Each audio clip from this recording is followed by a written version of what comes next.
안녕하세요. 민키와 이 대장의 그럭저럭 살만한 미국 생활 이야기.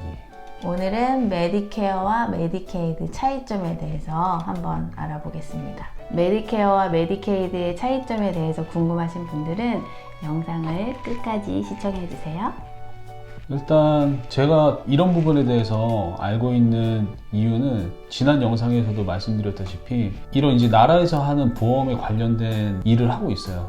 네, 그래서 일을 하면서 이렇게 좀 알게 됐습니다. 사실 저희가 지난 영상에도 말씀드렸다시피 저희가 미국에 온 지 얼마 안 됐는데 사람들이 막 메디케어, 메디케이드, 뭐 또 오바마 케어 이런 거 얘기하는데 못 알아들었다고 그랬잖아요. 그리고 이제 정작 또 설명하시는 분들도 본인들이 정확하게 이해를 못하니까 잘 설명을 못 해줬던 부분들도 있었고 그래서 일단은 이런 나라에서 제공하는 보험에 대해서 제가 일을 하면서 또 이제 많이 알게 됐거든요. 네, 그래서 미국에 이민 오신 지 얼마 안 되신 분들이나 또는 아직 메디케어와 메디케이드에 대해서 잘 모르시는 분들을 위해서 이번 영상에서는 자세하게 설명은 하지는 않을 거예요.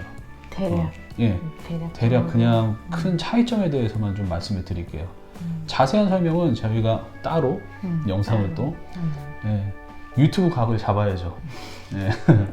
그렇게 해서 나중에 설명을 드리겠습니다.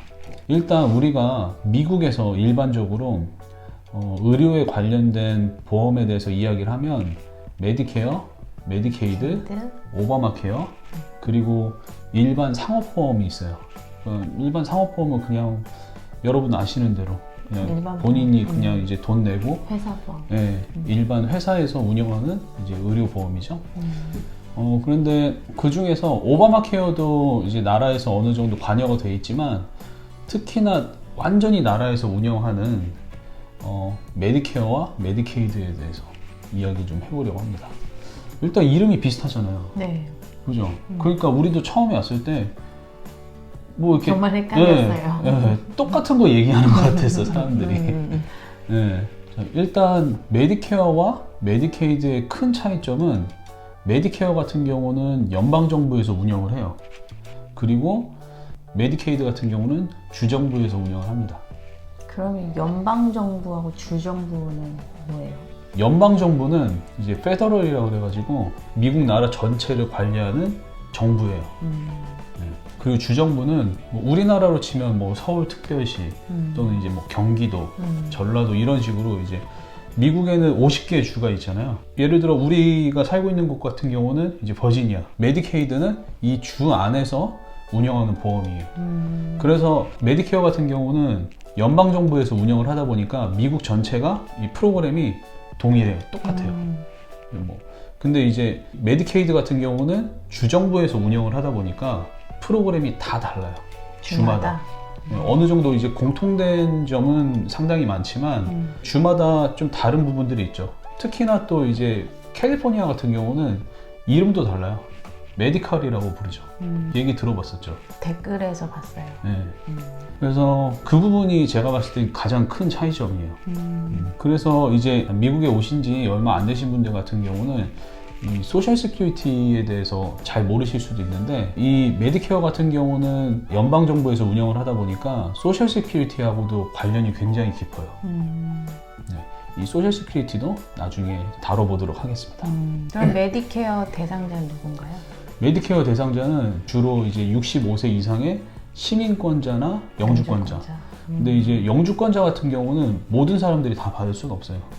그러니까 이 부분이 저희가 예전에도 이제 막 시민권자와 영주권자에 대해서 좀 이야기한 적이 있었잖아요.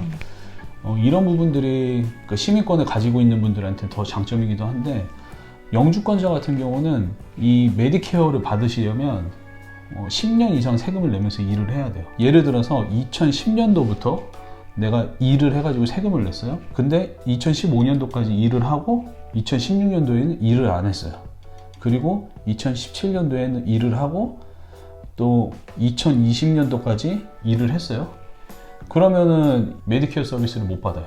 1년 빠져서? 네, 1년 빠져서. 세금을 지속적으로 내면 1년에 4포인트씩 쌓이거든요. 이게 당장 우리 눈에는 보이지 않지만 세금을 이렇게 내면은 나라에서는 이 개개인의 포인트 관리를 해요. 네, 우린 또 이제 몰랐죠, 그런 거. 그죠? 아까 말씀드렸다시피 2010년부터 2020년까지 이렇게 10년간 일을 했으면은 그 40포인트가 다 쌓여야 메디케어 서비스를 받을 수 있어요. 그러면은 1년 만약에 중간에 빠졌어요. 그러면은 2021년에 1년 더 일하면 네, 중간에 쉬었다 하더라도 그렇죠. 이어지죠. 그게 이어져서 40포인트만 채워지면 네, 여튼 10년 동안 세금을 내야 돼요. 그러니까 10년 이상.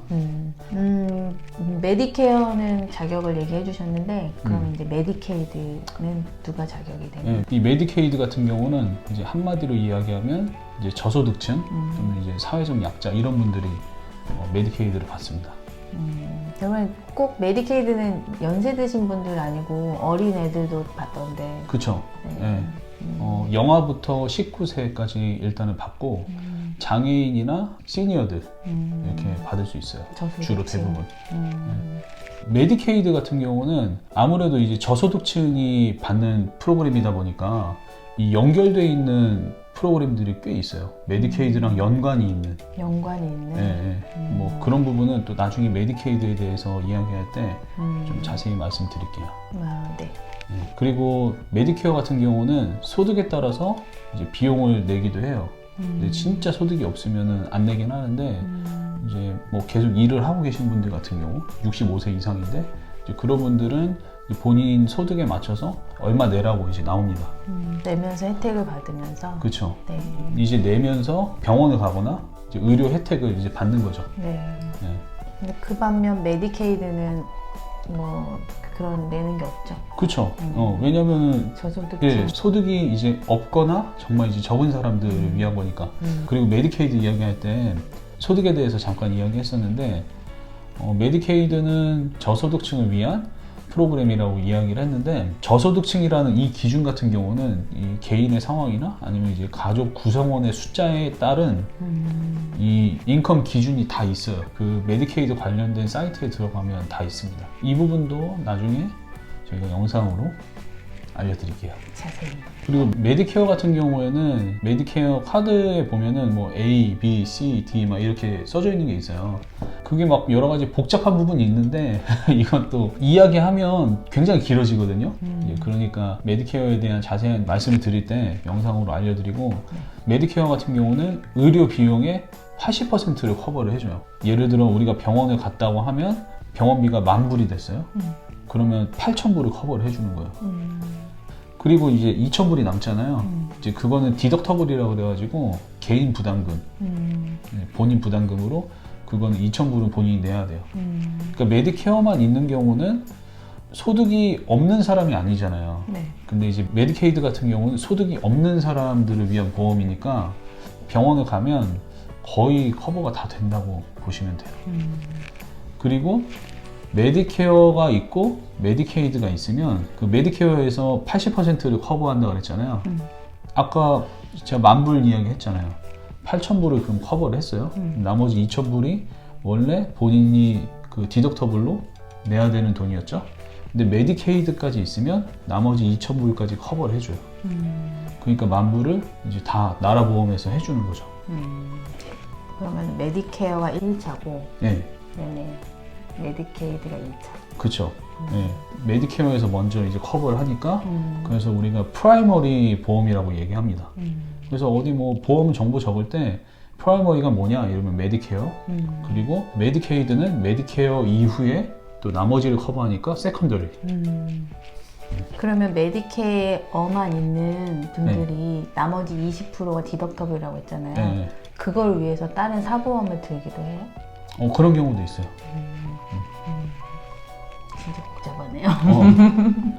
진짜 보험이 너무 복잡해요. 네. 네. 그래서 아까 얘기했듯이 메디케이드 같은 경우는 이제 완전 소득이 없는 사람들, 소득이 적은 사람들을 위한 보험이잖아요. 예를 들어서 뭐 10,000불의 진료비가 나왔는데 이 사람 1년 인컴이 20,000불이라고 치면 사실 이 10,000불의 비용을 다 낼 수가 없잖아요. 네. 이 사람은 20,000불로 집값도 내야 되고 생계도 해야 되고 이제 그런데 그래서 이제 메디케이드 같은 경우는 디덕터블이 없다고 봐야죠. 일단 대략적인 큰 그림은 그렇네요. 네. 네. 일단 메디케어와 메디케이드의 차이점은 한 이 정도. 그리고 메디케어, 메디케이드를 자세하게 다루는 거는 네. 다음 영상에서 네. 네. 그러니까 이게 막 디테일하게 이야기하면 진짜 할 얘기가 많아요. 그것도 되게 디테일하게 들어가면 어렵더라고요. 네. 자료를 봐도 네. 이해가 잘 안 되는 부분도 많았고. 네. 그래서 대부분 사람들이 이 보험들에 대해서 이해를 잘 못해요. 뭐 저희도 그랬고. 네. 저도 뭐 이런 쪽에서 일을 하지 않았으면 아직도 몰랐을 거예요. 제가 이렇게 회사 이외에 사회생활을 해보면 메디케이드에 대해서 모르시는 분들이 되게 많아요. 미국에서 10년, 20년을 살았는데도 본인들은 몰라서 이제 혜택을 못 받는 분들이 되게 많거든요.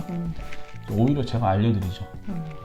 그래서 실제로 이렇게 막 제 주변에 제 도움을 통해서 그 메디케이드를 알게 돼가지고 이제 메디케이드 신청해서 본인이 키우는 자녀나 본인 이제 부모님 보험을 들어드려가지고 혜택을 받는 분들도 있고. 저희가 영상에서도 사실 한국 의료보험 되게 좋다고 그러고, 그리고 댓글을 통해서도 사람들이 한국 의료보험이 짱이에요 막 이러고 막 그랬잖아요. 네, 최고라고 막 그러고 그랬는데, 근데 제가 이쪽 계통에서 일을 하면서 보면 메디케어와 메디케이드를 둘 다 가지고 있는 분들이 있거든요. 네, 진짜 한국 의료보험하고 제가 봤을 땐 비교가 안 돼요. 이야. 네, 그럼 모든 의료 서비스를 공짜로? 그러니까 돈을 내는 상황이 아주 가끔 있어요. 아주 가끔 있는데 그것도 정말 조금 내요. 진짜 최고네요. 네. 여튼 오늘은 미국 생활에서 굉장히 중요한 의료보험에 대해서 이야기했는데, 사실 저희가 지금 말씀드린 이 메디케어와 메디케이드는 저희 나이대에 건강을 유지하고 있고 수입이 있는 사람들한테는 해당이 안 돼요. 그렇네요.